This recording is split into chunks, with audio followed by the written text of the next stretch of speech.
Rush hour in Tel Aviv. Roads and railways are feeling the strain.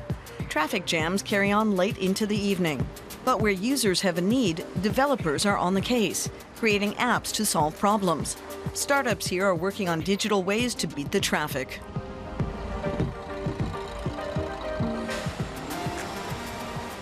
Amy Wyron works for the developers of Move It, an app for users of public transport.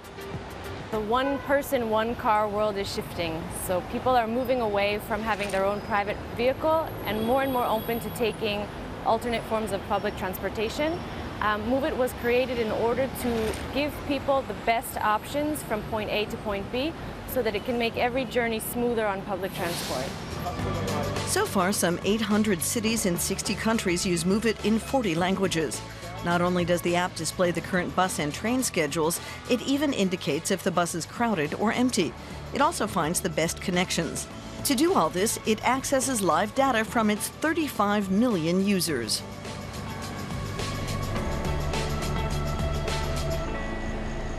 We start with schedule data, so what time are things planned and to arrive, and this enables people to plan trips based on the schedules. We also incorporate real-time data.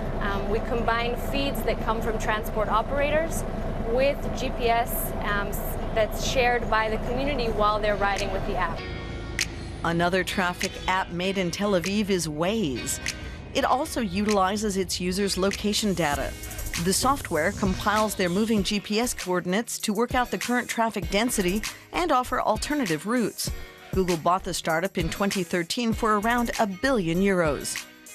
Purnima Koshikar, director of Google Play, uses the app herself.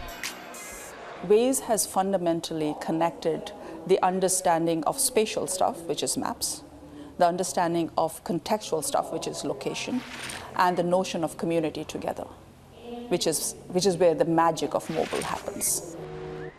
And you don't need a motor to be mobile. 31-year-old Alan Alperovich often uses an app to rent bicycles. Over 150 stations for the green rental bikes are scattered around the center of Tel Aviv. He can find all the information he needs, both at the stations and online. Basically just to see where is a free available bike or not any available bike, and to see how long it's going to take me from one station to another. Or if I'm going somewhere, I get to see where is the closest station to the place I want to be. That's so I know I can return the bike there. Mixing and matching different modes of transport is another potential trend. Even self-driving vehicles might soon be in the mix. They could be controlled by traffic apps that collect and coordinate the latest information. Millions of euros are pouring into the development of mobility apps, even though they generally cost nothing to use. And Move It states that it saves none of its users' personal data. The developers are looking into advertising and cooperations to monetize the app. We've started to experiment with including taxi in the results for the app. So if you've searched a trip and we see that it would be faster for you to get to the train station using a taxi, you'll make the train. If you wait for the bus, you would miss the train. So we would suggest taxi as a possibility for you.